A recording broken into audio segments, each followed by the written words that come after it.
Restaurant Unstoppable, episode 729 with Page Pressley. With excitement, allow me to introduce to you today's guest, Chef Page Pressley. Chef, are you feeling unstoppable today? I absolutely am. I always feel unstoppable. Yes, that is what we like to hear. So, Page Pressley got his start in the culinary world where he grew up, Santa Fe, New Mexico. He continued on to the Culinary Institute of America, Hyde Park, New York City, or just New York.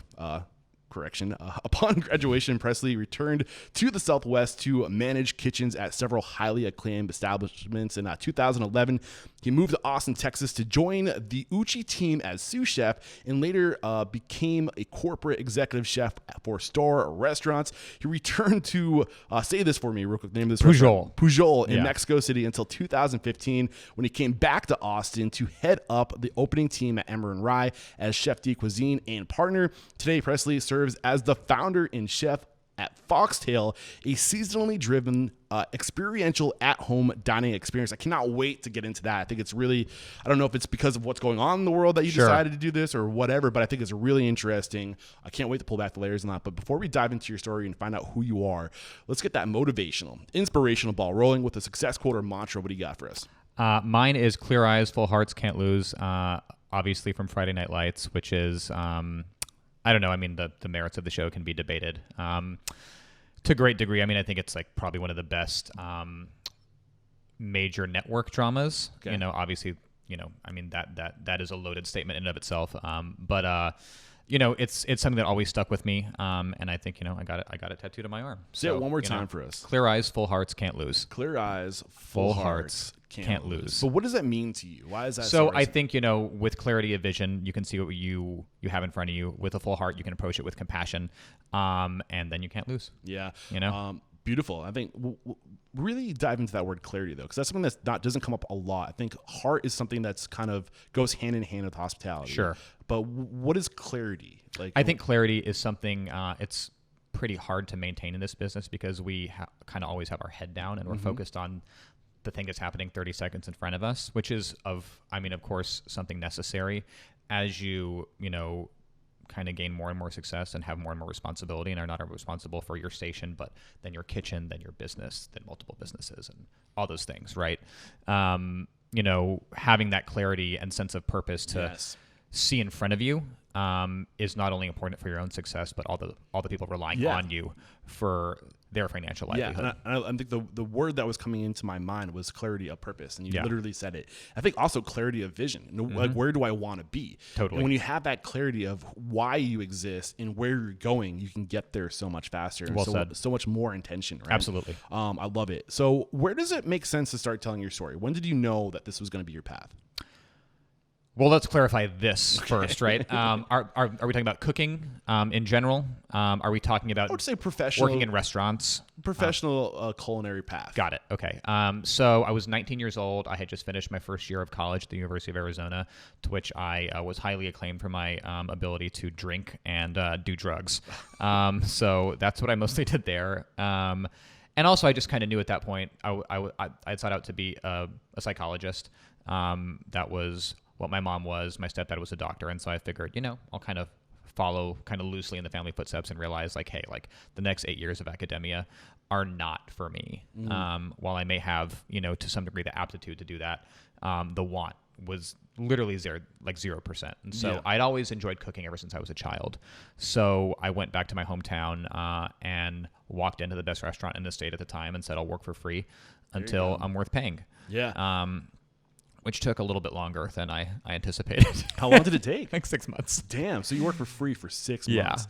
But I think at the same time, and I think... I mean, that's how it was back then. I know. It's weird. Like, it's a weird subject because there's people that will argue, you know, like you ask, like, get paid what you're worth, right? Like, ask for money, like, don't take a job for nothing. But at the same time, you got to look, if you're going to one of the best restaurants in that area, what you're getting is so much more valuable than $10 an hour. You know, you're getting an education. Couldn't agree more. I mean, I think people, right? I think too, you know, it shines a light on the broad ineffectiveness of culinary schools in general, because what you can get from, let's call it 18 months in a really good kitchen, is always going to outshine what you get from that same period in culinary school. But most importantly, what you get is whether you get to realize whether or not you like it, and that's something that without giving someone $100,000, exactly, and which that, is like, you know, I mean Right. the predatory, I guess, realm of you know, whatever is going on in the world, as far as, you know, kind of student loans and culinary school and stuff like that is hugely problematic. You know, Yeah. that's pretty well documented. And I'm not saying it's horrible to go to culinary school, like, No. but like at least know without a doubt that that's what you're meant to do. Because I mean, you can't. There's a lot of benefits to going to culinary school. I think one of the biggest benefits is the access to the network that those people will be able to. If you're That's a good serious, point. Yeah. like they're going to put you on a fast track. They're going to connect you with the greatest restaurants in the nation. Totally. And I think that is worth it. But so many people, when they're 18 years old, aren't thinking like that. You know, Well, and they're also- doing what you did when you were 18 years old, Exactly. and they're wasting the experience. Exactly. And also they I think, I mean, largely don't have the understanding of how hard it is.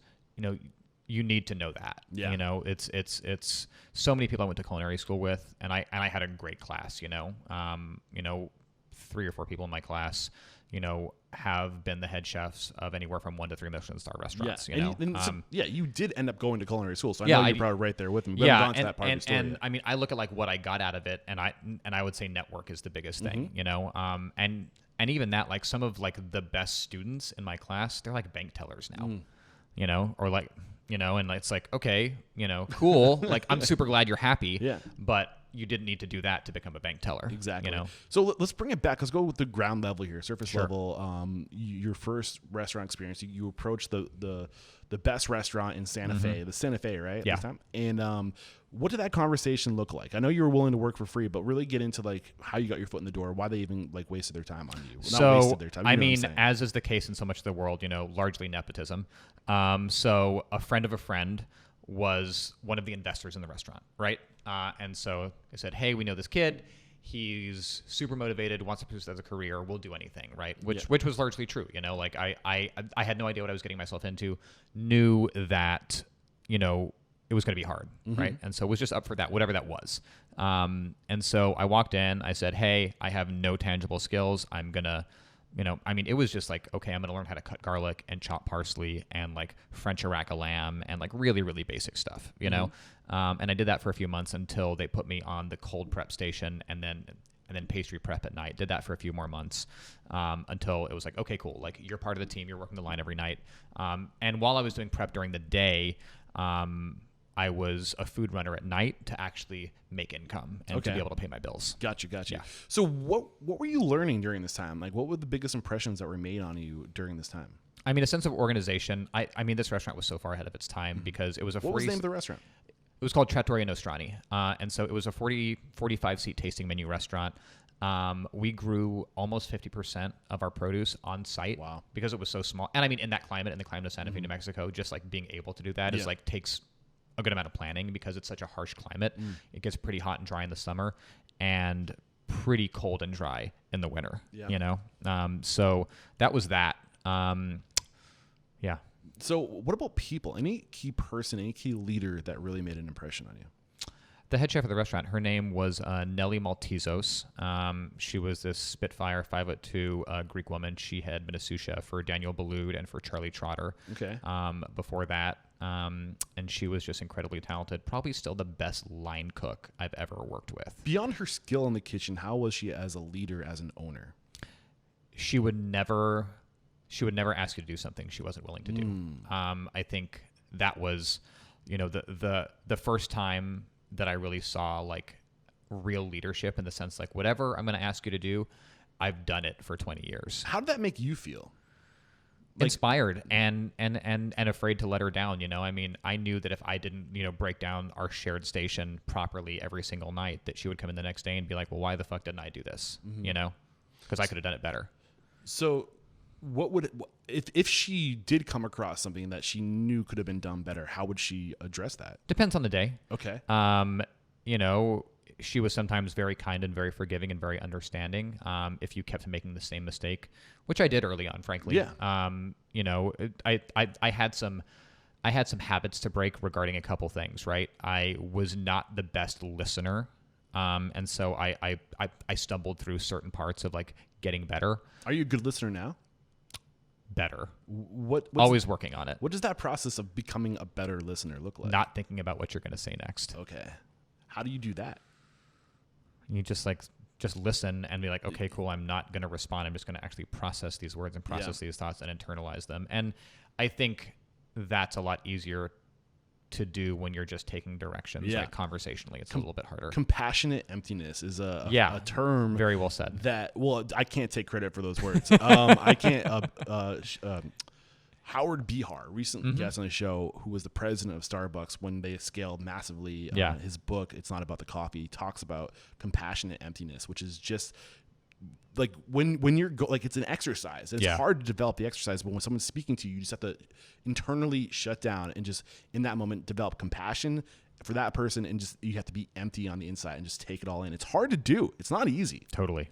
But it's worth getting into. It's good practice. What else does she teach you about being a professional? That sense of organization, sense of cleanliness, a real dedication to quality of ingredient, source of ingredient, and just really specific seasoning. Okay. That's something I learned very early on to taste and taste and taste and taste and taste and to not just follow a recipe and say, okay, if it's done on the piece of paper, then it's done, right? If it's not on the piece of paper, would you say it one more time? So if it's not on the piece of paper, it doesn't mean it's done, right? You know, a recipe is a guideline. You know, it's broad strokes. Cooking's done with your senses. Okay. And every ingredient's different, right?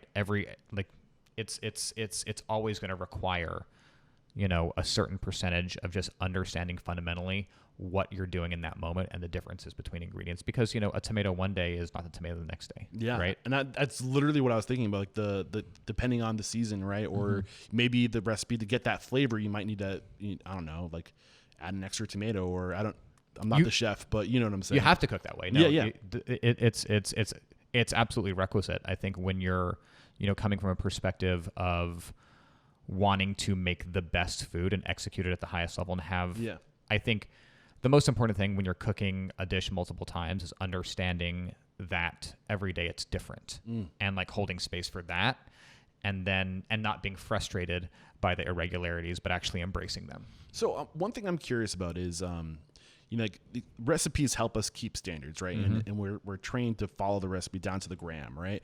But you do have to follow your instincts with your taste. How do you approach that situation? Because my taste might not be the same as your taste, and our sense of taste isn't standard, right? Completely. So how do you get consistency with different palates, tasting things? So I would say there's a couple different guidelines, right?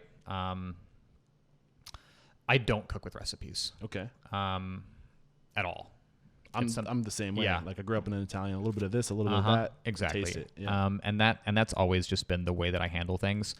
I think that when it comes to seasoning, there are a couple like percentage points that you can like kind of use as rough guidelines, right? Generally speaking, if you season something past 1.5% salt, most palates will perceive that as salty. Okay.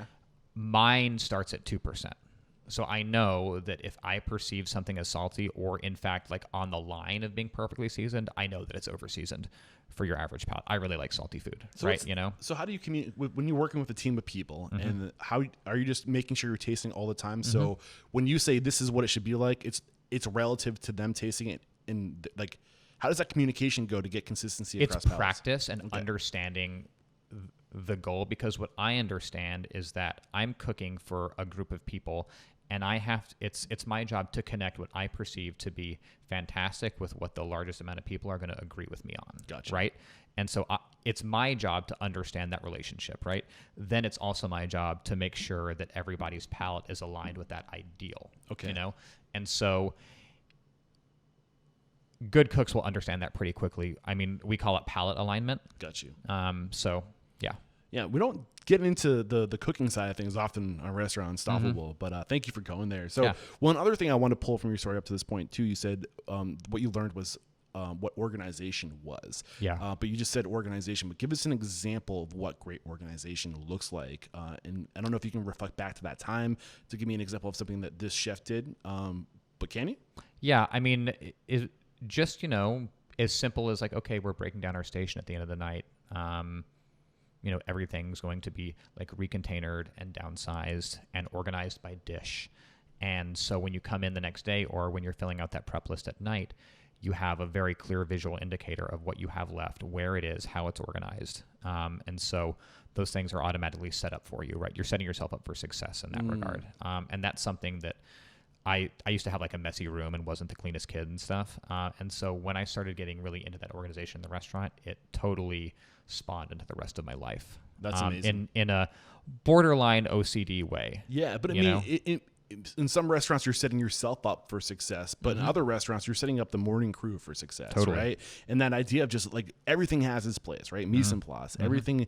And what's the benefit of setting up by plate, though? I've never heard that. So, I mean, essentially, I will usually set up my station that way. So if I'm working a station, I'll say, okay, here's all my things for this dish, this dish, this dish. And that way, when I'm plating those things, I can space out the plates and this goes here, this goes here, this goes here. And I can kind of set them down or set them up to knock them down, you know? Gotcha. And being able to kind of just know where that stuff is much more helpful to me rather than like, okay, I'm reaching for parsley. Where did I put the parsley again? Gotcha. I know that parsley goes on this dish. It's here. So how long did you work for this restaurant? Say it for me one more time. Trattoria Nostrani. Okay. They've since closed, but they had almost a 10-year run, which was great. And I know you said you worked there for 6 months before you started getting paid, but how long were you there altogether? 2 years in total. I went for a little bit over a year before culinary school, and then I actually came back after culinary school. Where were you when you left? When I left? As far as like where you were professionally, you said you were there for a year before going to culinary. So I was on the cold station. I had done pastry prep, I had done morning prep, and I had worked garde at night and done both like the whole garde station. I had not been a hotline cook yet when I went to culinary school. Got you. And where were you? Did you like? It sounds like you're pretty much like dead set on this path because you went to Hyde Park. I mean, that's a big commitment. Yeah, it was. I knew within about 10 minutes of being in the kitchen, I was like, okay, cool, this is home. Okay. And the reason why that was is because I connected it to actually sports, like that adrenaline and that pressure. I grew up playing a lot of sports, and so that adrenaline, that pressure, that need to perform. There's weights sprawled throughout the apartment, I believe you. And so that need to perform was something that I've always been attracted to. You know, it was not the most logical connection, but like once I kind of like understood that and like why I was feeling that way, I was like, oh yeah, that makes perfect sense. You know. So you ended up going to the culinary school. Any key mentors here any professors, chefs that made an impression on you? Honestly, no. Okay. It was. Yeah, I mean, there were a couple moments of you know, kind of, I guess, difficulty and triumph, but I'm in touch with almost no one from that period of time.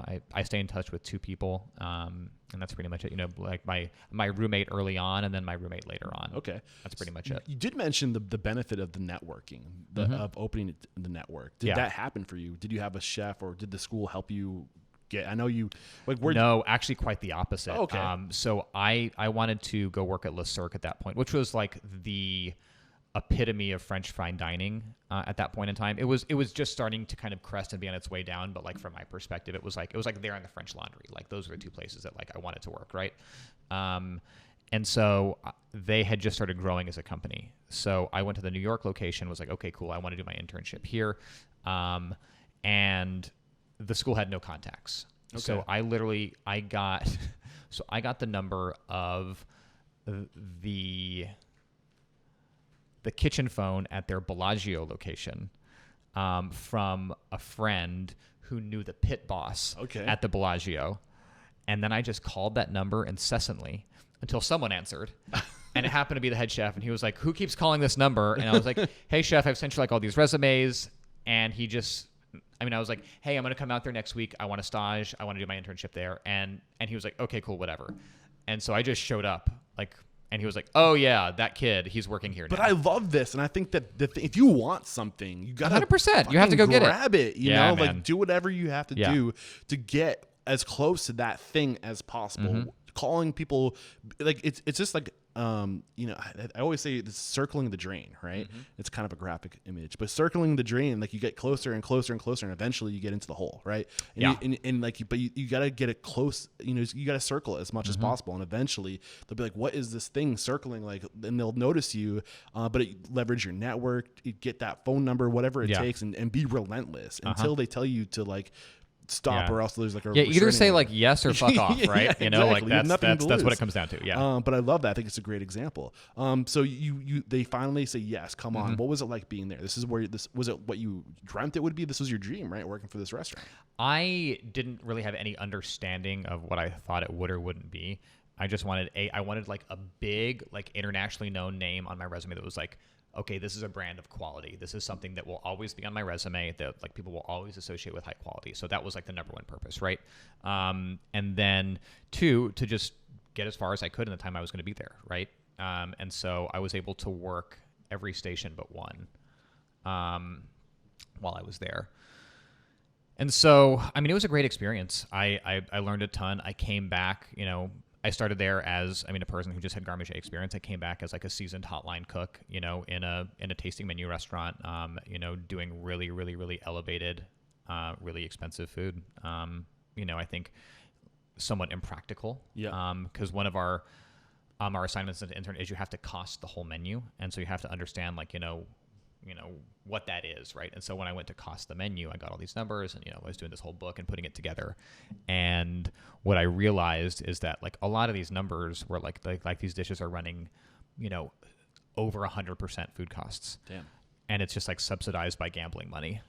And I'm like, oh, So it's not really a realistic place to learn. cool. how to- That's great. Yeah. You know? It makes sense. Yeah. So I mean, it's one place to learn creativity Totally. and technique. And volume too, because Yeah, it was a really rare occurrence, especially then, of like having this like really, really elevated menu. You do like a 12-course tasting menu, and we had like 150 seats. What'd you learn about volume? Give us a specific lesson. Just like, okay, cool. Like if I'm on the beef rossini station, or if I'm on the hot app station, or if I'm on the lobster salad station, right?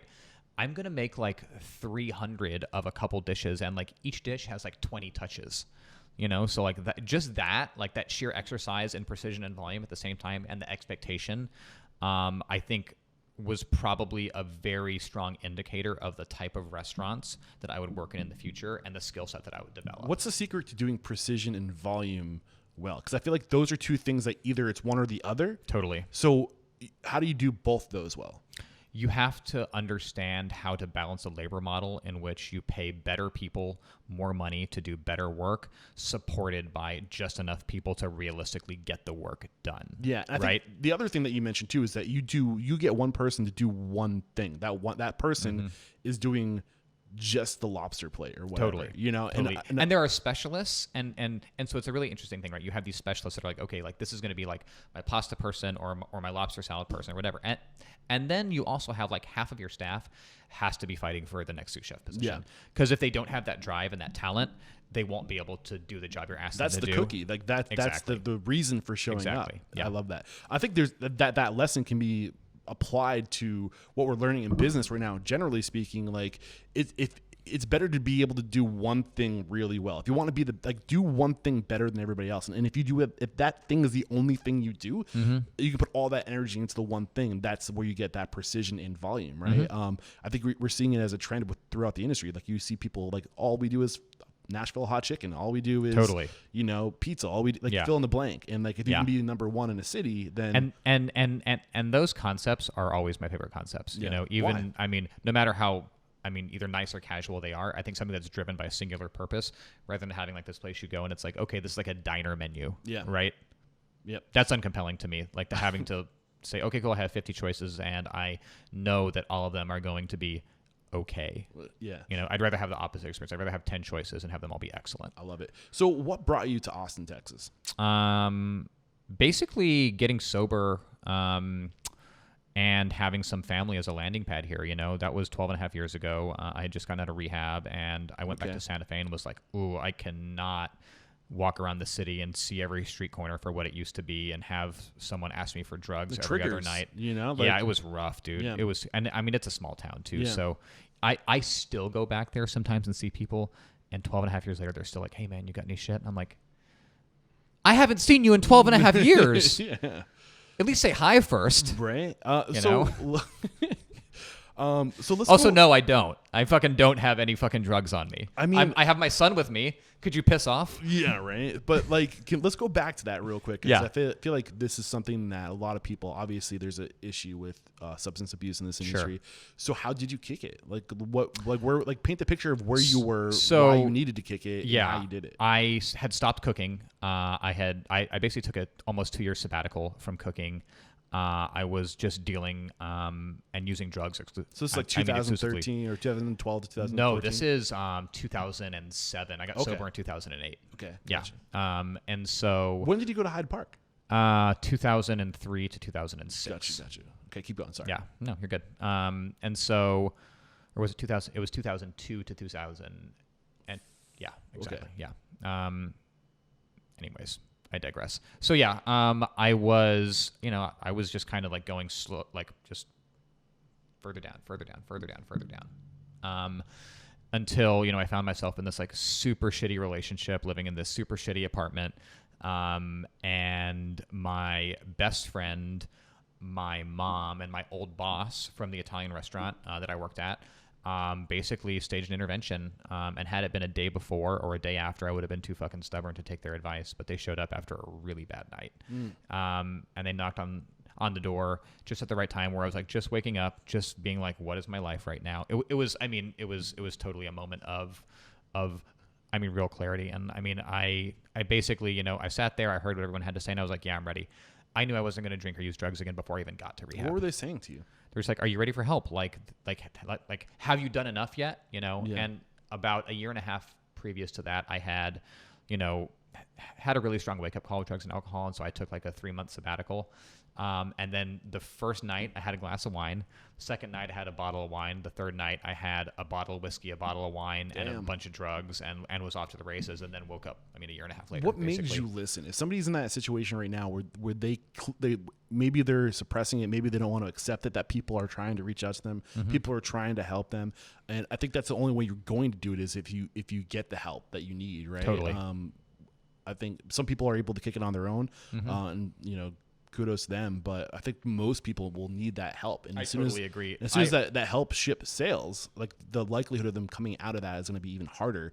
So what advice do you have for that person that is clearly getting the offers for help? But so here's the thing. I think so many people are afraid to put their life on hold, and they'll come up with a million reasons why I can't do this, or I can't take the time off of work, or whatever. And that 28 days that I got away from life in treatment, that was the difference. If I would have tried to do like outpatient or something like that, I don't think it would have worked. Yeah. That period of time, and I didn't go to a shiny or fancy rehab at all. It was a state run, like, it was half rehab, half like basically like storage facility for like mentally ill homeless people. It was rough. Yeah. Yeah. And it's a wake up call, right? Yeah, totally. Yeah. And so I think just being able to say, hey, you know what? Like there is no greater priority than my well-being, and the only way I'm going to ensure my well-being is to get enough days and like the feeling of consistency of not using drugs and being in a new environment to then feel comfortable with when you go back to your old environment, at least you're comfortable with not using drugs and drinking. Yeah. Right. Yeah. And why is it so important to get those amount of days? Is it because of habit or routine, or is that? So yeah, generally speaking, 2 weeks. Okay. It takes to form a new habit. Yeah. And so if you give yourself, double that, Yep. Your chances are a lot better. And I think back to why you came to Austin, the best thing you can do is remove yourself, because all habits have triggers. Yeah, and, exactly. And you're surrounded by triggers when you're around these things. So if you can remove yourself from those triggers and develop new routines, new habits, it's easier. So like if you're in a situation, maybe remove yourself from your environment and go someplace where you can start over and develop those new routines, which is something that you didn't seem to work for you. Funny story about that, actually. So I got for it. here about 6 months into being here. I realized that this like small friend circle that I had from Santa Fe had all moved here. Oh, really? And they were like, not, like huge drug addicts or partiers or anything. So I actually like ended up reconnecting with those people, and that was an incredible support group in early sobriety. And what's funny is that once I got about a year and a half, I actually started going back out to like bars again, just because at that point I was like, okay, I'm 26 years old. Yeah. how else am I going to meet women? Yeah. That whole thing. And just like, I wanted to have a social life. And so nightlife became a really integral part of my life in early sobriety, which was really interesting. But you were able to manage it. Yeah, totally. It was never a temptation. So what was different? There's this thing, in AA and in sobriety where they say the want to do those things was removed from you. And I can't speak to why it was gone. Maybe it's the people you're surrounding yourself with, because did they want to do gone. that too? There was never a moment where it was like they had to grab a drink from my hand or be like, no. It was like there was no, frankly, they weren't even that conscious of not using really anything around me. It was just like I didn't want to do it. Yeah. Interesting. So you come on to Uchi, right? That's the first place you work when you land in Austin, Texas. This is 2011. Where was Uchi at this time? So they were really cresting. They were really on the come up. They had opened their second restaurant. They're about to open their third. Their head chef, their second restaurant, was about to win Top Chef. It was like they were crushing it, And so I started as a line cook, got made sous chef in a couple months. And then they were like, okay, cool, we're opening this restaurant in Houston. We're going to send you down there. And it was very much like a sink or swim environment. We opened up and it was insanely busy to start out. This is Uchiko. This was Uchi Houston, and then I came back and ran Uchiko for 2 years. So I did a year in Houston before I did 6 months at Uchi proper, a little over a year in Houston, and 2 years at Uchiko. I did the whole circle. Was there anything that was unique about this restaurant group that was new to you, that was a new lesson or a new approach? I think that they elevated my sense of purpose, and they created space for me to finally pursue my creative interests in a way that I actually was able to kind of really execute in a high level way. I had time to do that, in previous jobs, and made specials and stuff like that, but once I really got into the groove of understanding the company on a cultural level, and then knew how to do the operation side after a few months, I realized that my creativity had this amazing home and this amazing outlet. And so I just started creating prolifically. And that's really where I started to develop my vision for food.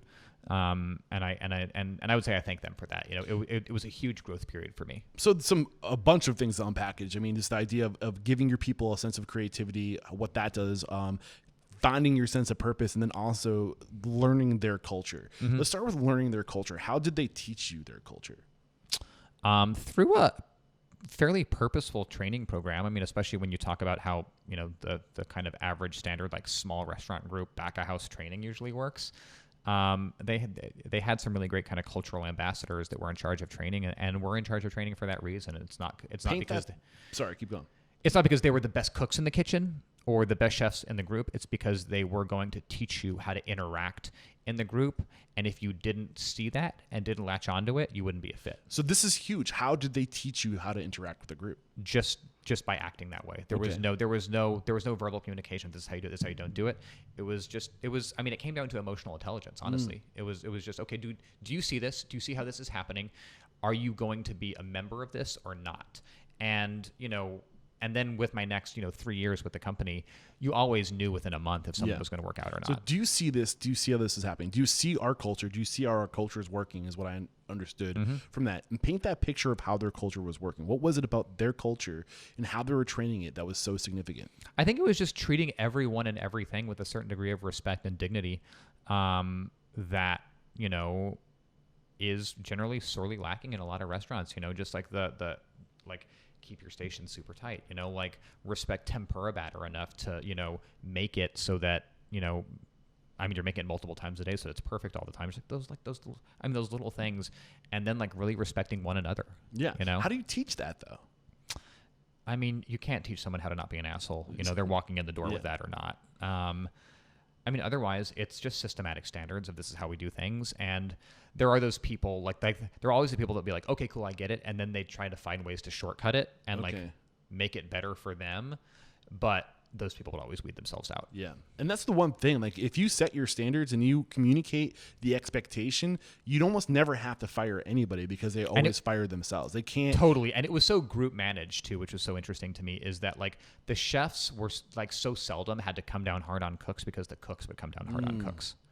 What do you think the secret is to creating a culture of that level of excellence where people just have that level of pride, that level of give a fuck? It's hiring. Yeah. It's having standards and then smartly hiring people who share those standards so that you're not managing their behavior because their behavior aligns with your expectations. Got you. Say that one more time. I want to make sure I really got it though. Can you say it one more time? It's hiring people to ensure that their behavior aligns with your expectations. Yeah. So what's the secret to that? Is it? I mean, I kind of. It's just understanding people. It's for me. It's sitting down and having a conversation about anything but food. Yeah. Because I want to see the whole picture, right? I want to know what you do outside of the kitchen. I want to know what your life's like. I want to know if you have a sense of balance and purpose and drive, and what your values are. And so if I can understand those things, I can understand how you're going to be in a kitchen, and I can teach you whatever you need to know. I think the big thing that really hasn't come out yet, and I'm assuming that it was here, was communicating your values, your expectations, so they have an aiming point, so they have something to align to. Because you can't just expect somebody to align with you without saying, this is what we are, this is who we are, this is what we stand for. I mean, that's why we write down things like our purpose statements, like our vision statements, like having core values, because there's no second guessing it. It's there on paper. This is who we are. Do you align or not?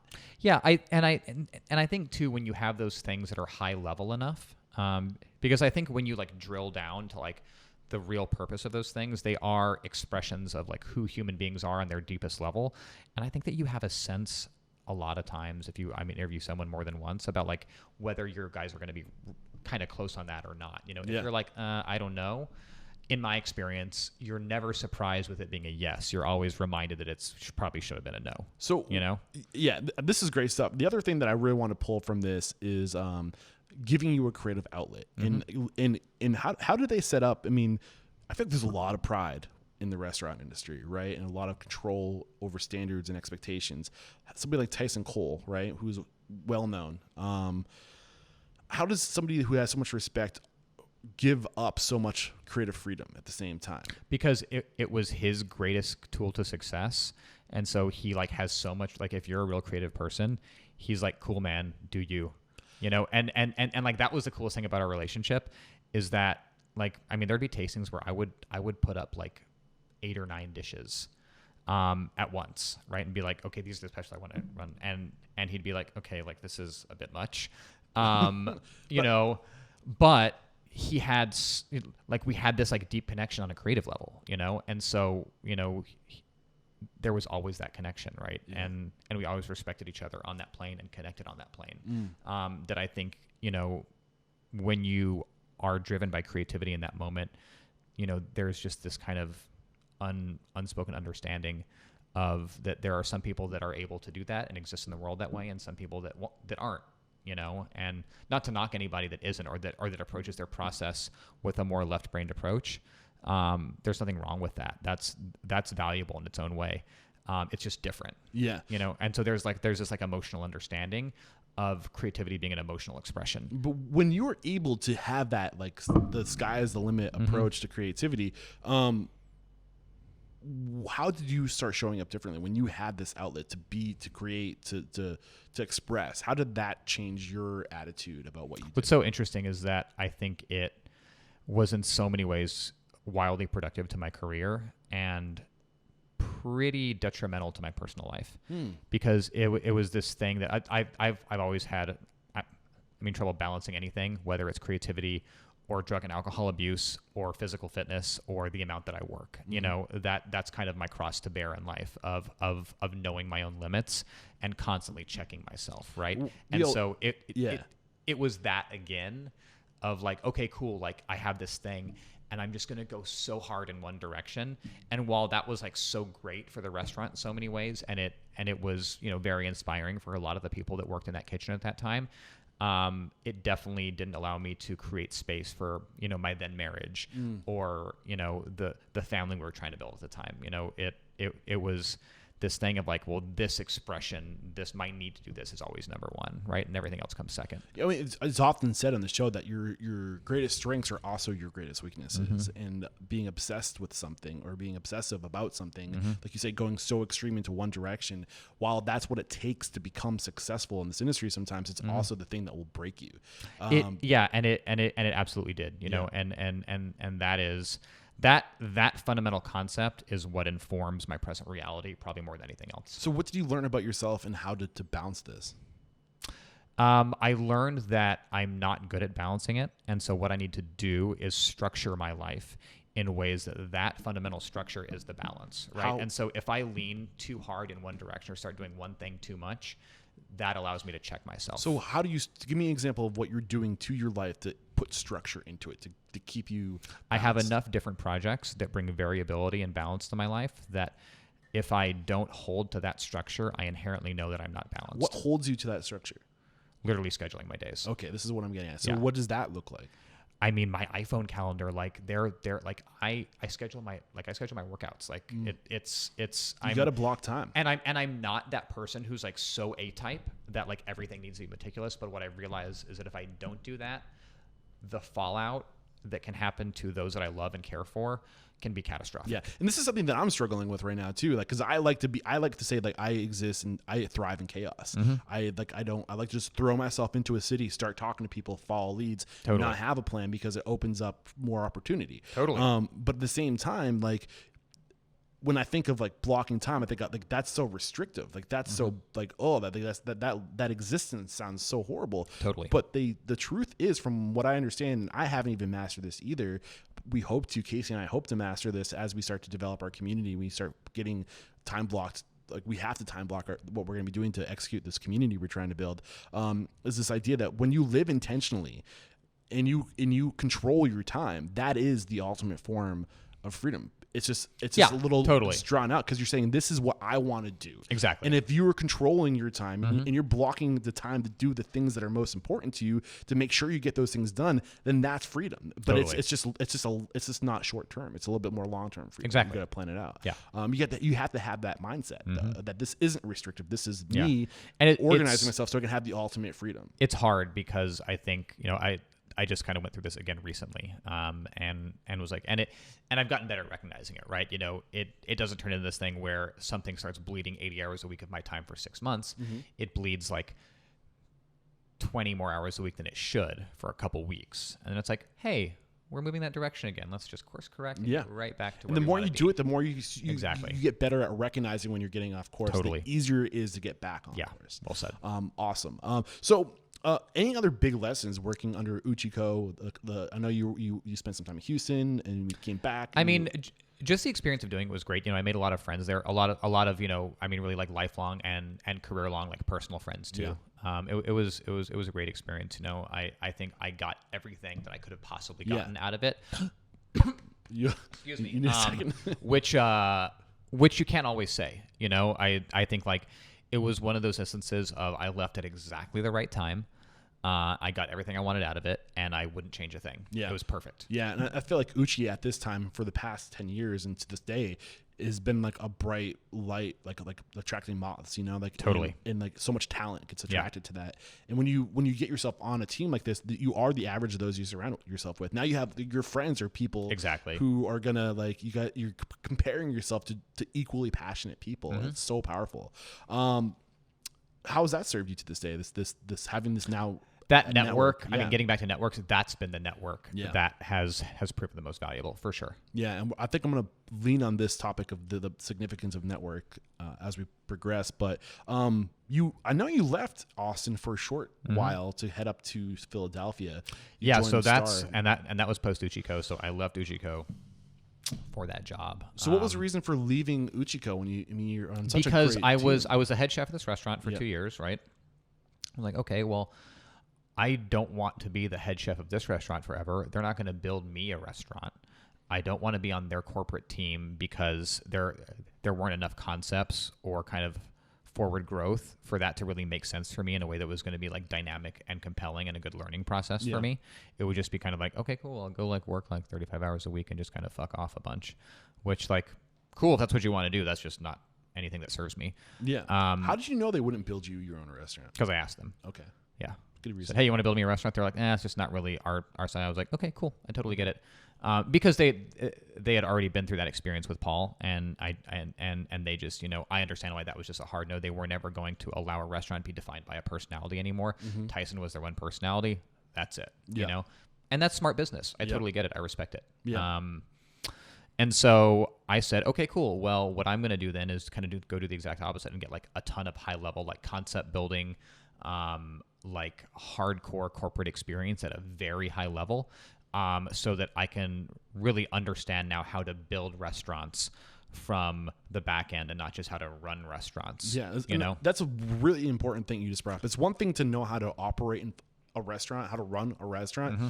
Building a restaurant is a totally different set of skills. Totally different set of skills. Yeah. And I would say that even though I got that experience with Starr, where I opened 5 restaurants in a year and a half, that I would say I'm just now comfortable with my ability to like walk through that whole process as far as opening a restaurant. So what are the biggest lessons about opening a restaurant you learned during this time? The amount of things you have to realize you don't know and then learn, right?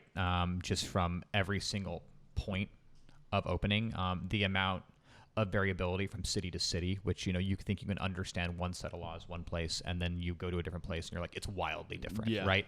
And then just like knowing that and then being able to approach it appropriately. What was the biggest thing that you did not know or realize about opening a restaurant that you discovered during this experience?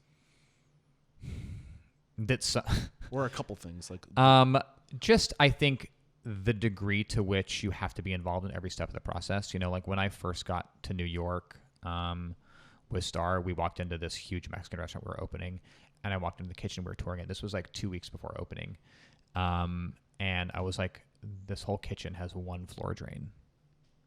Why is that an issue? Because if you want to clean the floors, where's the water going? And so if the only floor drain's in dish, and this is not a small kitchen, you know, this is a 3,000 square foot kitchen. Yeah. Maybe 2,000. I'm probably exaggerating. But you know, I was like, oh, guys, you know, and so like just things like that can like happen. Yeah. With millions and millions and millions of dollars being spent on something, if one person takes their eye off the ball. Yeah. Right. You can end up 2 weeks before opening with one floor drain. So what's the secret to eliminating as many of those curveballs as possible? Very defined scopes. Okay. Very defined scopes. And scheduled check-ins, you know, and I think it's really important for the right people, specifically operators, to be on site at multiple stages during build out. I think so many people say, hey, we're not going to pay the operators to be there yet, or they don't need to be there yet, or like whatever. Operators are always going to see things that construction folks will not see, or that builders won't see, or that planners won't see, or that architects won't see, right? Got you. So why were you only with Starr for a year and a half? Did you just go to get that experience? I went to get that experience. It was never, in my eyes, a long-term play. Okay. It was, and also it was an incredibly hard year. I had my son that year. We moved to Philly. Then I ended up basically living in New York, like apart from my wife for most of the time. And then they moved us to Miami because they had this kind of like crisis of management down in Miami. They're like, hey, you're like the only person that knows how to do this type of cuisine. So we're going to move you down there. We're going to give you a bunch more money. And I was like, okay, cool. Like I'll do that. And I did that for like 4 months. And I was like, I just can't do this anymore. Why? It was too... It ultimately wasn't serving what I wanted to do every day, how I wanted to interact with food, the relationship that I wanted to have, my legacy with food. I didn't want it to be something that was so driven by volume and showiness and money. I wanted it to be something a little bit more authentic to me and my values.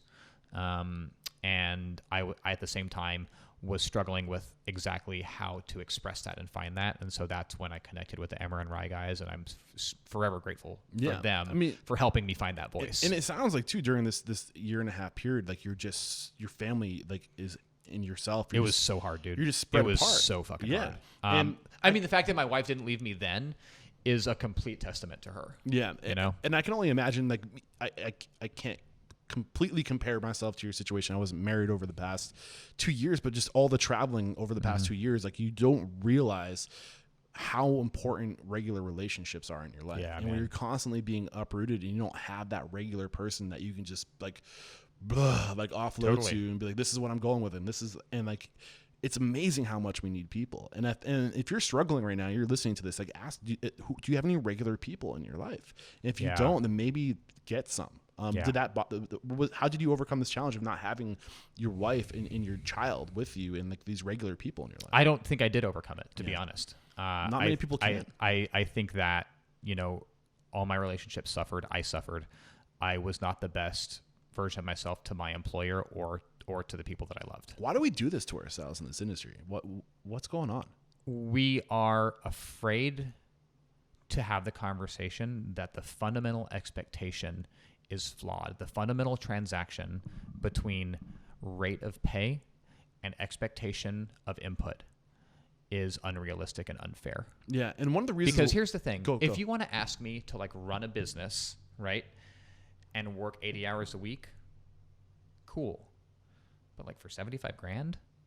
Like what other people are working that hard and using that much of their physical and their intellectual and emotional capital, right, to really put in and give something everything they got for like basically being able to pay their bills and like drive a Chevy Malibu. Yeah. You know what I mean? Like the transaction is fucked. I mean, it's fucked. I think it comes down to ego.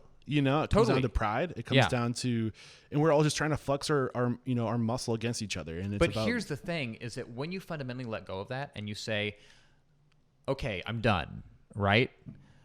You actually have given your ego more because you've said, I'm worth more than this. I can do better than this. I can fundamentally put the power in my hands to change the nature of that transaction to be more beneficial to me and the people that I care about the most. Yes. Right? Yes. Because that power, that choice you make every day of how you spend your time, that's one of the few choices that you get. And I think that we in kitchens specifically, but also in restaurants, view ourselves as powerless to the restaurants that we're beholden to. You're never powerless. You always have a choice, So that to me, while I completely relate it, to feeling powerless, it's also a bullshit cop-out answer. Yeah. Because at some point, anyone can say, I don't want to do this anymore. I'm worth more than this. I have more to offer the world, and go out and do that in whatever way compels them to. Yeah. And I'm loving that we're going into this, and we're during we keep on referencing this current time we're in right now, this awkward time with COVID as a opportunity to pause. Yeah. And a lot of people saying we get to choose how we come back. And I hope that people are taking this into consideration, about why are we change comes from within. We can't expect somebody to do something to our industry to make a change. If we're going to create change, we need to create awareness about, hey, don't go down that road. Don't chase that shiny object, because you'll never have enough, right? And you'll never be quite satisfied. But what will matter is the people you surround yourself with, the opportunities, and that sense of camaraderie, right? And that sense of togetherness that you get when you start to focus on relationships and making that a priority. And I think, Restaurant Unstoppable's mission statement is to inspire, empower, and transform the industry. We're going to empower people by sharing this social intelligence or this emotional intelligence of don't go down that path. We're learned the hard way. We're able to share this knowledge so much more effectively now, Yeah. It's important that we talk about it. So thank you for going there. Totally. All right, now we're talking about your first ownership experience. You were working in Miami. You connected with the folks at Emmer Rye. How did that conversation go down? I was back in Austin, and we met over a cup of coffee at Brew and Brew here. Had a really awkward conversation about lactic fermentation, where, God bless Kevin, he only judged me a little bit for my lack of knowledge on the topic.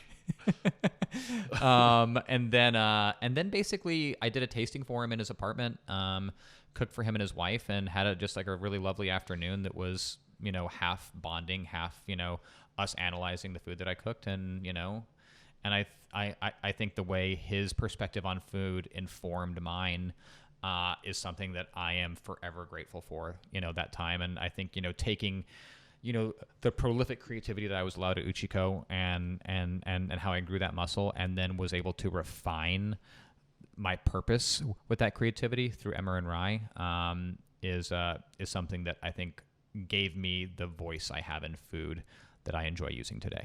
So the reason why you left Uchi in the first place was because you knew that path, because you had clarity, which is tattooed on your arm, right? You knew what you wanted, and you knew this path wouldn't, I mean, it would help get you one step closer to what you wanted because you could tie your brand. Exactly. But at the same time, they wouldn't give you exactly what you wanted. You'd have to go totally. on. And that's fine. So you knew this, and you went to get experience learning how to open restaurants. Another great lesson there. So you knew going into Emmer Rye that you wanted to own a restaurant. Was that part of the conversation? Partnership, or when did that come into the It was, and then we kind of went back and forth with how that would look for the better part of a year, and then I think once because originally I was actually going to leave after the first year, and I was going to go open this restaurant in Dallas, which would have been the worst decision of my career. Super glad I didn't do that. And so that was what it was. We got to where we got to, and I think that it was a vesting position where it vested over time, and I left before it was worth anything. Okay. So what advice do you have about partnerships? What things did you learn from that experience on how to have those hard conversations? So I think here's the thing, right? If you're not putting money on the table, right, you only have as much leverage as, the checkbook holder is going to allow you, right? And now, that is what it is. That's the nature of business, right? I think that, I was very fortunate at Emmer Rye is that they really valued my cultural contribution to the business as well as my creative contribution to the business. And I think we both had, a really, really strong kind of operational influence on how to take this business that we started operating at pretty tough margins the first couple months and really kind of drilled down to understand what the margins needed to be and how to create, functioning, operational, profitable financial systems for a creative enterprise. Okay. Right? Yeah. So I would love to get into the details of how you drilled that down and how you locked that in, especially with daily food cost. Yeah. We can get into the details of that, but this idea of a partnership, because you ultimately did become a partner. Was that a conversation that happened on day one, or when did that conversation happen? Once we realized that I wasn't going to go anywhere, Okay. It kind of happened organically, and it was a very easy and fluid and natural conversation. It wasn't one that was charged or difficult. It was very straightforward and and generous. Yeah. So what's your advice for somebody who knows that they want to be an owner and that's a goal of theirs? How do you bring that conversation up in a non-threatening, entitled way? Gosh, the perception of it being entitled is going to be a perception that someone's going to have or not going to have. I think you have to strike the balance of having a clear and well articulated understanding of what your value to the business is, and then your ask has to be consistent with your value. You can't if you're only worth certain things, you can't ask for more than that. Because A, it's not fair, and B, it doesn't reflect well on you because it's well, you're this, why are you asking for this? And so I think when you're talking about sweat equity in a business, and if you're talking about no dollars in, right, then you're not really in a great point of negotiation unless you're really down to do it for the long haul, and your value is going to be put in over years and years and years, right?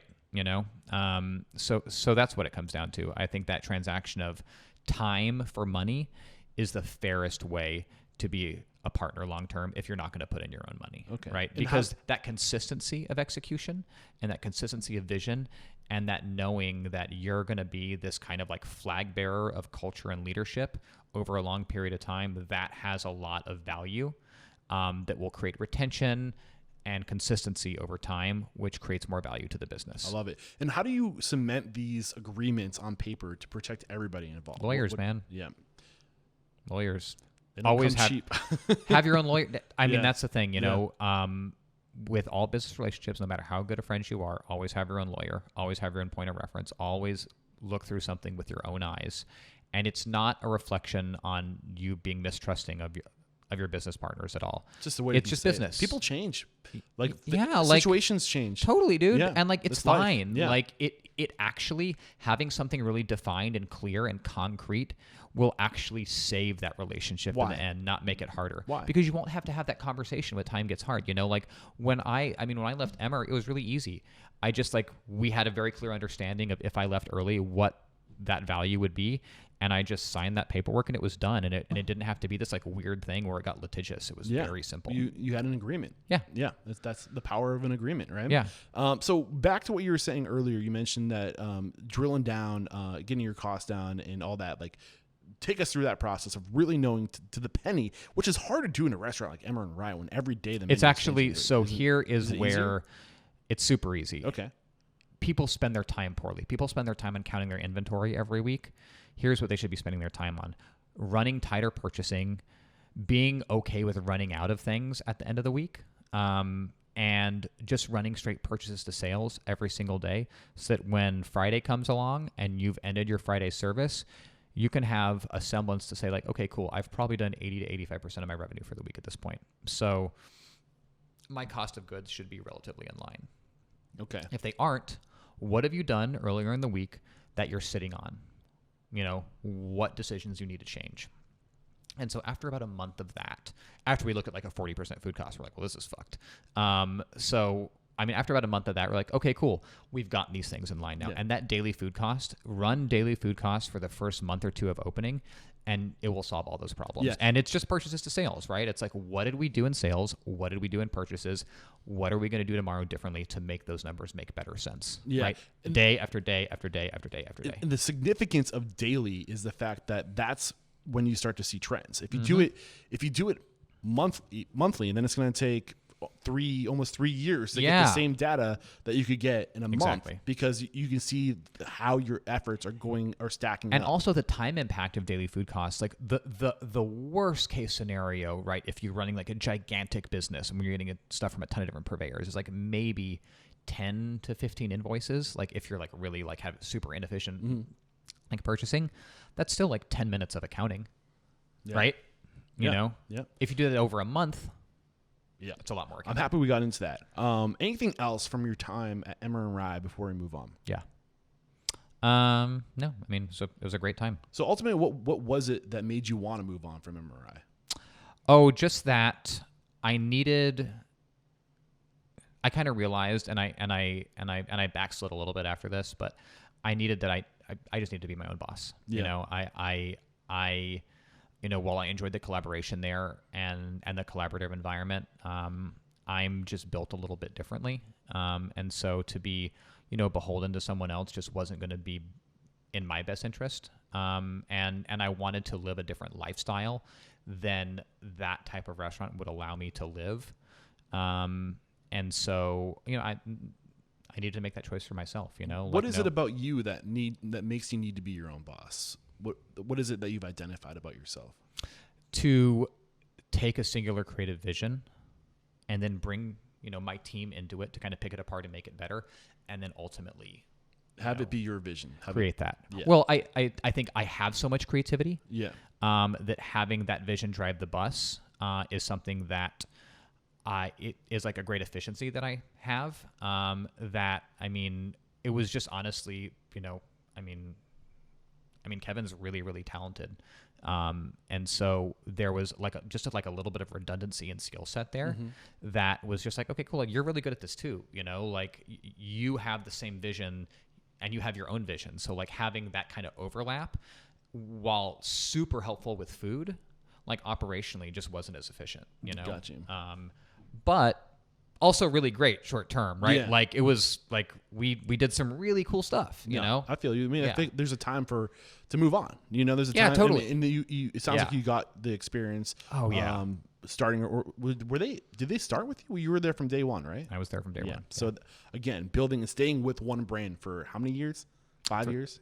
I was with them for 3.5. 3.5 years, but still, I think that in itself is another lesson. You can go open 5 restaurants in a year and a half.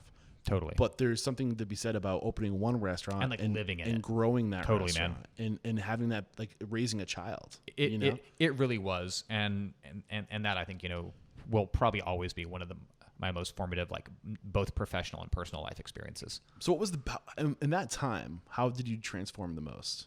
in that 3.5 years or 3 years? It was personal. I got a divorce. I was like a shell of myself for a while. I was not the best chef I've ever been for a while. I was not the best person I've been for a while. And I like had to grow through that in like kind of a public forum because like all my cooks knew like kind of what I was going through on some level because I am terrible at hiding it. And so to go from like this like very deep internalized struggle to kind of needing to verbalize it and vocalize it a little bit so that they could understand what was going on with me so they like wouldn't be like, yo, what the fuck is going on with Paige? You know, they needed to know like, hey, like life's tough right now. And then to get to the other side of that and then be like, okay, cool. Like I've gotten to the other side of that. This place is ready to be something else besides what it's been for me, for somebody else. And it's time to move on, you know? So you chose to move on. When did this decision come? It came, I mean, a few months before I left, I think. I mean, it's something I was mulling over. And ultimately, it just came down to, like, how I wanted the long format of my personal and professional life to interact with one another. And I realized that was, like, kind of fundamentally different than, you know, what the group was. And so I was like, okay, cool. Well, then I need to go do that for myself because that's a little bit more atypical than what most restaurant groups do. Yeah.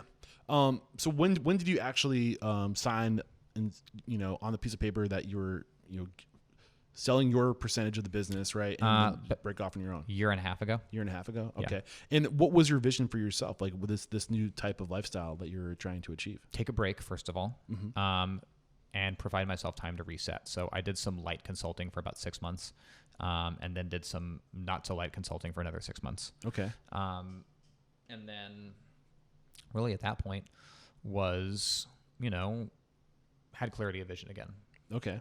And what were you trying to achieve? Like me, you're just trying to get that clarity. When did this clarity come to you on the lifestyle you're trying to achieve currently? To be able to, you know, if I want to be in a restaurant every day, it'll be on my own terms. If I want to not be in a restaurant every day, it'll be on my own terms. To have that flexibility and the options to, you know, live whatever life I want to live. If I want to go travel for a month, I can go do that, you know, to be able to spend time with my son whenever I want to spend time with my son and not have my time with him be an ask from a restaurant. Yeah. But my time with him is something that he and I choose together, right? And that fundamental concept of that choice always being a possibility. I mean, just the significance of on your own terms. I think I cut you off. Do you want to finish your train of thought? Just the fact that, you know, that fundamental concept of being able to make that choice and always have that choice that's like the deepest value. Yes. Right. Yeah. And I think I would relate it to also a certain amount of financial freedom, you know, that freedom of time and that freedom of finance, there's a lot of overlap there where you say like, okay, cool. Well, like money's money, right? Time's time. What it provides us with is the choice to do something with it, right? Whatever we want to do, whatever we value. And that fundamental choice is the greatest value in my life. To have it every day is something that I will not trade. That's freedom there. Exactly. Freedom of choice. Exactly. To do what you want in any given day and to not be locked into something.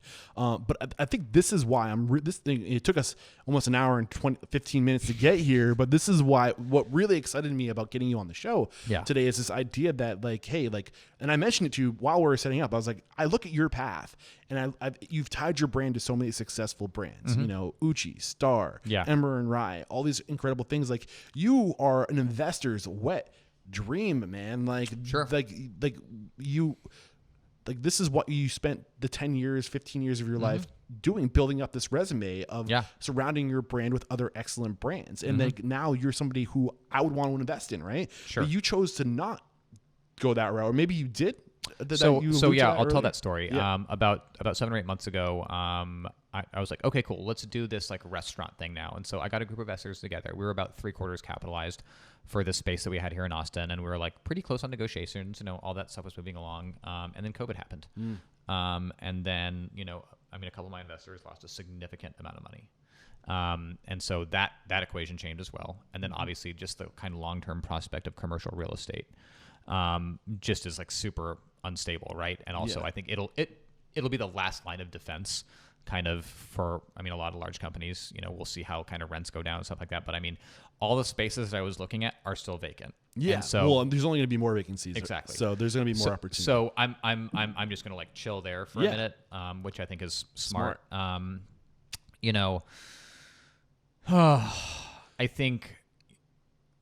I think long term, what I realized is that, I have some consulting contracts too that are long term. I mean, and so I am in kind of the seedling stages of building a food and beverage group, and kind of what I realized is that I want to do that with my own time on my own terms, and I will choose to interact in those spaces the way that I want. And I have some really great operational people that, like, they love to live and breathe in a restaurant every day, and like that's their jam.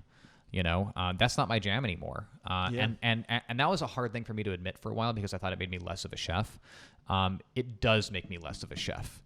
It makes me more of a business person. Okay. And that's okay. And it makes me more of a well-rounded person, and that's also okay. Well, this again, it's just different priorities. Back to what the reason why I was excited for this conversation is because I feel like we need to fucking break the mold. I couldn't agree more. And we have a fucking archaic system. So we have this system that is fundamentally dependent on overpriced commercial real estate, especially in this market, and this thing where you have these like incredibly saturated number of restaurants, and you're just trying to like stand out from a crowd. And hey, like, I have every confidence in food being able to stand out from a crowd.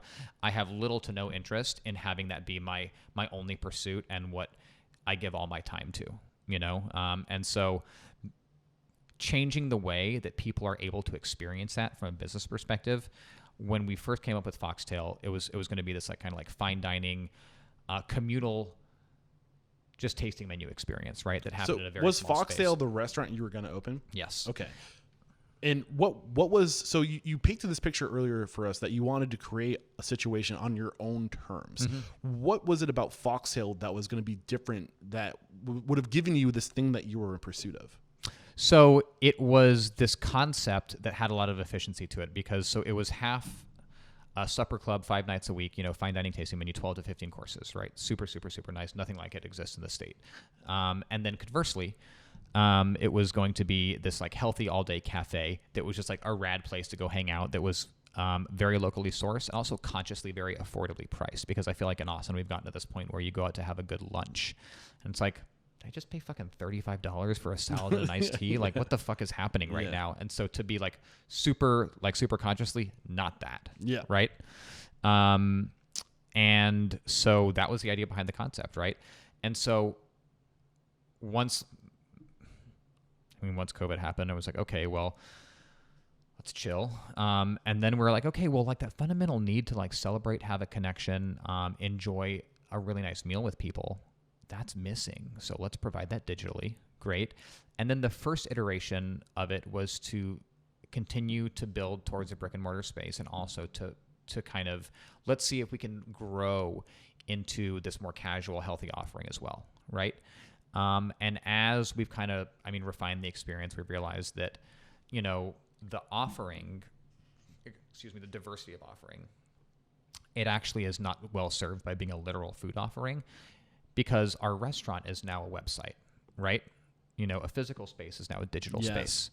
And so the offering and the diversity of the offering has to be a diversity of content, a diversity of digital offering, and an offering that is more than just $150 for a live experience, right? So then what does $5 for, a month for X amount of, canned experiences have? Or, how do I teach you how to make a certain sauce, or this, that, or the other, and that diversity of experience from top to bottom, whether it be, high-end subscription services or very, very, cost-effective subscription services, or a diversity of different live events or collaborations that we do from people around the country, which are all things that are about to launch. That's the restaurant now, right? That's the revenue model. And I'm so like you're preaching to the choir right now, man. Yeah. I love what you're sharing with us, because like this idea that your restaurant isn't a physical space. It's an experience. It's an experience, but it's also a set of culture. It's a culture. Totally. It's a soul. You know, and the soul is injected because of the people that are in that restaurant. Totally But agree. the restaurant, you're not defined by the restaurant. Totally you're defined agree. by the people, and you don't need a fucking physical space to be a person. Yeah, and it's So, and like- it's so. Yeah, I mean, I couldn't agree more. I think the system is, you know, unfortunately broken, and I think this has shown us just how broken it is. Because if you are running a really successful business, right, in your industry, and you don't have more than 3 months of operating capital, and that's the definition of a really successful business. Yeah. Right. But I mean, there are so many people that had to go get these huge loans just to like keep paying all their hourly staff. Yeah, you know, and I mean, there's a lot of issues with our industry, but the cool thing when we say we get to choose how we come back, like don't focus on your brick and mortar today. Focus on who you are and communicating what your vision is. Don't necessarily try to get that vision tomorrow, because it doesn't happen overnight. But what you can start doing is developing your brand, collecting your emails, right? Developing relationships with people that will become your future, you know, regular guests, right? Yeah. And that all starts today with just Totally what you're doing with Totally. with your dinner clubs, right? And getting your name out there, getting your brand out there under the Foxtail, you know, image, right? Yeah. But I love the idea that you're just inviting people into your home. I think that there's incredible opportunity right now, because I don't know about you, man, but I don't like going to restaurants right now. They've sucked all the soul out of it. Yeah, man. And I thought it very important when restaurants opened back up. I thought it very important to go back out to experience them so I could have perspective on it, right? Because I didn't want to ask my guests to come experience something with me if I didn't understand the alternative of that, right? And so I went to 3 different restaurants, 3 very different experiences. You know, one kind of very low end, one kind of middle of the road, and then one of the nicest restaurants in town, right? And they were all good experiences. You know, like food was really good, and also super uncomfortable. Yeah. Like, and like I personally can't get over the fact that like I can't be close to people. I can't really interact with people without them feeling weird about it.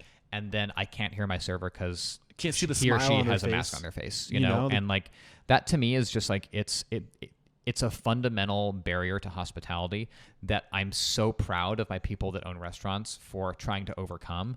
And at the same time, I'm very grateful for my position right now to not being tied to a physical space so that I can create a digital space or that we can overcome that differently. There's no regulations for inviting people into your home right now. Exactly. So you can give that level of hospitality that you're trying to emulate in a restaurant. Like, oh, it's like inviting them into your home. You can literally do that and have no restrictions. No Just restrictions. respect the people with whatever, meet them where they're at. They want to wear a mask, like do that. Yeah. But I don't know, man. Like, I feel like what you're doing right now, like kind of waiting to see what happens, starting your brand, doing dinner clubs, is a really great approach right now. And I think that you're going to see a lot more of this. There's people that want to have that experience, but don't want to go to a restaurant because they don't feel safe. And I'm Totally. sorry, but putting masks all over the place and putting shields does not communicate this is a safe space. To me, that communicates it's fucking dangerous to be in here right now. I might couldn't get agree something. more, man. So- And again, like I respect what everyone's doing. They're doing what they have to do, They right? have to. The regulations, like I they're totally under a get gun. it. You I know, get it. it's just not an experience that I've enjoyed so far, and so I'm just trying to create, you know, a different option for people. I think this is a way we can take back our industry and kind of say, well, okay, like maybe some people are like, that's not how we're going to overcome COVID-19. And here's the thing too: I'm kind is of that tabulary. to create that online experience through the website, which you know is kind of now our dining room, right? That has been, I think, the greatest area of growth and opportunity because, you know, there are so many different ways when you think about it. Okay, like if you just pull back all of the personalities in a restaurant and you say, okay, cool, I'm going to create a direct line from this personality to consumer, right? And like provide an unfiltered way for that person to interact with whoever their core demographic is. That's a really cool thing, to just provide a space where we can build this little team that has kind of back end efficiency and also forward facing, a forward facing voice on things that they just want to talk about and connect with people on. That to me is just being able to build that platform for myself and others is something that's like really, really, really humbling and awesome. I love it. I just looked at the time. I just realized we got to start wrapping this. I'm lost in the conversation, which is always a good sign. So real quick before we go to the speed round, it will be a true speed round. Just paint the picture of your operation as it is right now. And you have your website. So we have and you're doing dinner clubs within your house. How are you selling tickets to that? What tools are you using? It's basically they go to foxtailsupper.com and it takes them through the whole process there. Okay, but are you using like Eventbrite or like how are you selling these tickets? They're open for the month, and you go to the website and you buy them, and you just follow the link.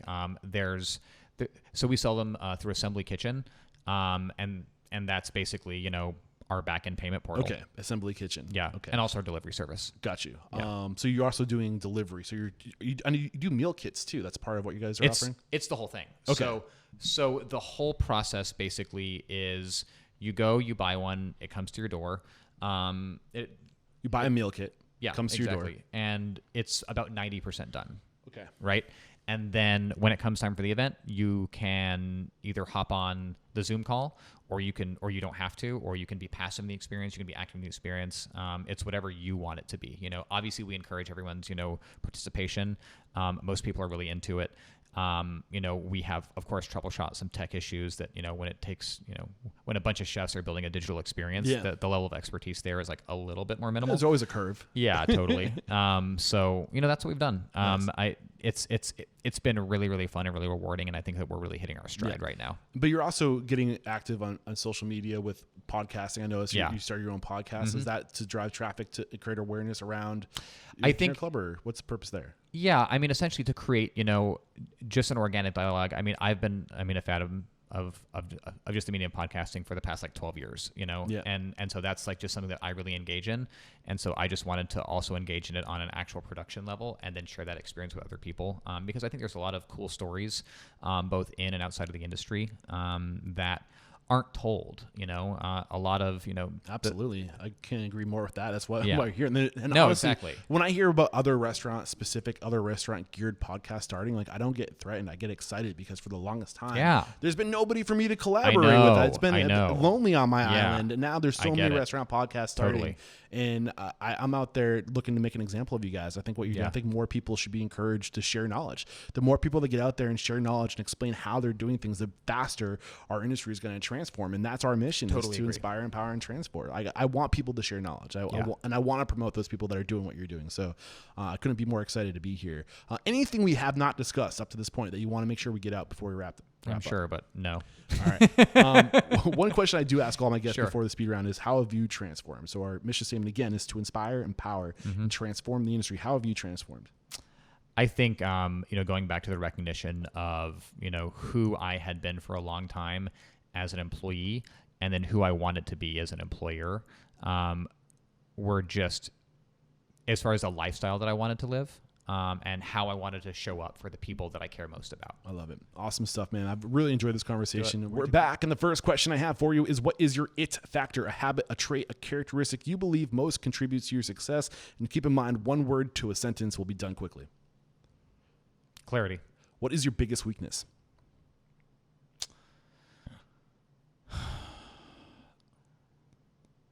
Balance. What is one question you ask or thing you look for during the interview process when you're growing a team? What do you do outside of work? What are you looking for? Balance. Ironically. What's your biggest challenge today? Today specifically, or just generally, nowadays? Time management. Time management? Yeah. How are you overcoming that challenge? Scheduling every hour of every day and holding to it, being accountable. There's a great book out there called Eat That Frog by Brian Tracy, I believe. The name of the book is Eat That Frog, but it's a great time management book. There's a lot of books out there. I'll check it out. I haven't read it. Share one code of conduct or behavior you teach your team. It's a core value, a way to be, a way to act. Approach everything with love. Love it. What is one uncommon standard of service you teach your team? This is something that's common within the four walls of your businesses, but not common throughout the industry. The same thing. Approach everything with love. I love it. What is one book that's a must read to make us a better person or restaurant owner? Gosh, that's a loaded question. I mean, I think. If you think that's a loaded question, wait for the last one. I mean, this is a cliche answer, but I read it again recently, and it has so much intrinsic value to both personal and professional life. But Setting the Table by Danny I Meyer. knew it. Yeah, it's like really informing my present reality as far as like operational standards for you, but I figured yeah, I'd give you a chance. it's like, I read it like 10 years ago, and like read it again. What's the biggest lesson that book made on you, or impression it made on you? Pay attention to the people around you. Yeah. And be keyed into what they're experiencing. I love it. What's one thing you feel restaurateurs don't do well enough or often enough? Ask what they can do for the people serving them. Nice. What is one service you've hired or outsourced to recently? It's like a person that does something better than you that you go to.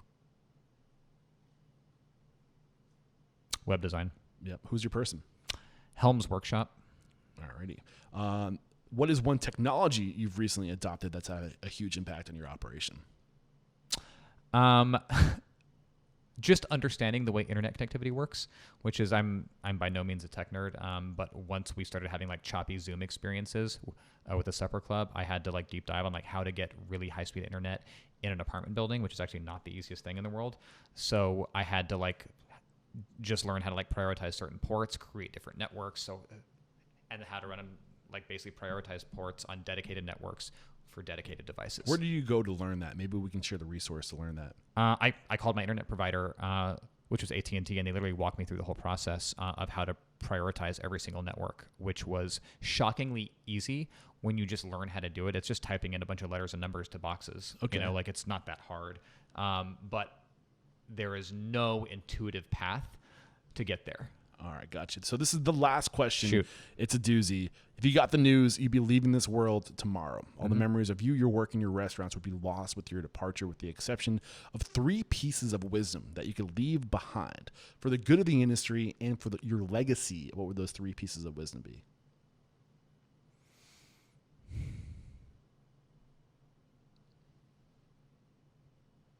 Always show up for the people that show up for you. 1.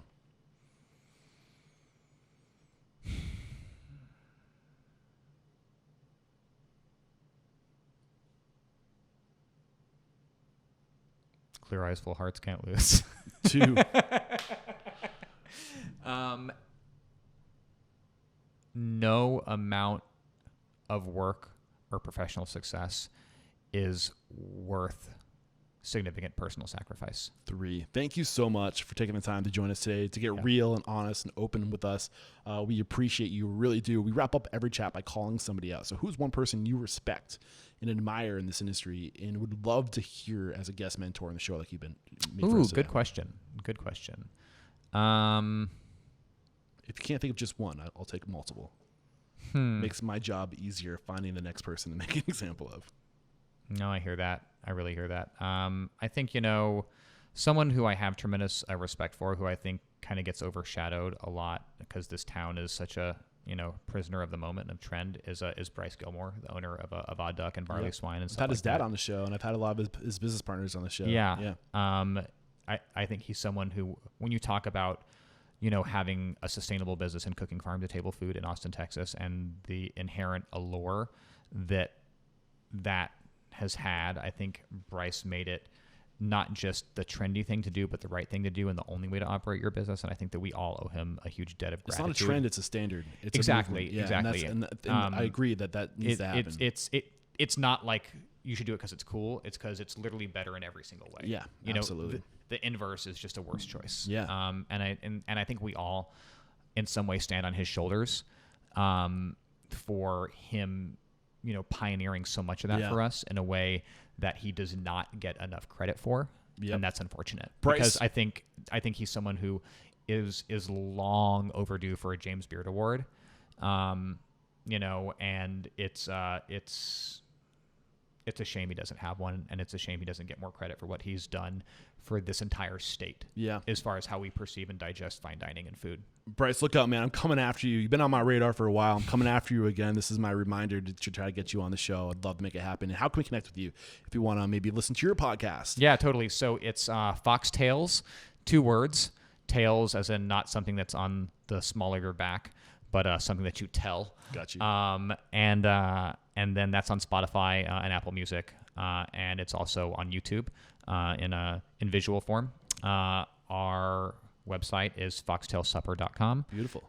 Email me at info@foxtailsupper.com, or my social is Page Pressley, PagePressley on Instagram and Twitter. And this is episode 727. So head over to restaurantunstoppable.com/727. We'll link to any tool, service, book recommended, and how to connect with Paige over there. Again, Paige, thank you so much. We got to wrap this up so you can get to your next meeting. Yeah, man. Thank you so much. I can't say it enough. And there is no questioning. You are unstoppable. Thanks, man. Cheers. Thank you for watching. And if you enjoyed today's video, please like, share, subscribe, and hit that bell icon. And don't forget, there's a complete archive of every episode at restaurantunstoppable.com. Peace.